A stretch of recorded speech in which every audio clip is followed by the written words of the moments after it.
বেশি সক্রিয়ভাবে কাজ করছে।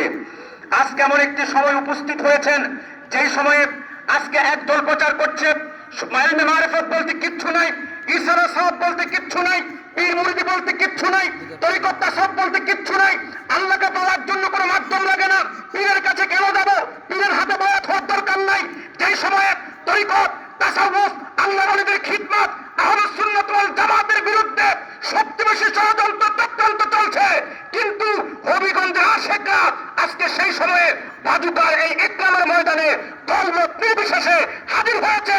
কারণ হবিগঞ্জের মাটি আহলে সুন্নাত ওয়াল জামাতের ঘাঁটি, ঠিক কিনা বলেন? হবিগঞ্জের মাটি পীর মুরিদির ঘাঁটি, হবিগঞ্জের মাটি সান্দাউদ এবং বাজুকার আশেকদের ঘাঁটি, ঠিক কিনা বলেন? এবং এই অঞ্চলের সবচেয়ে বেশি খিদমত আছে আল্লামা সুলতান সাহেব কেবলা রহমতুল্লাহ আলাইহির, ঠিক কিনা বলেন?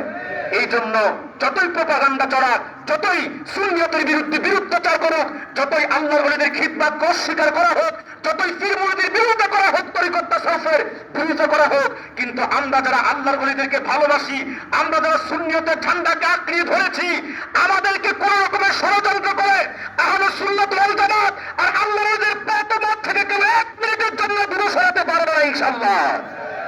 তো আজকের এই মুহূর্তে এই দরবারে এই ময়দানে আসতে পেরে আপনারা কি খুশি না বেজার?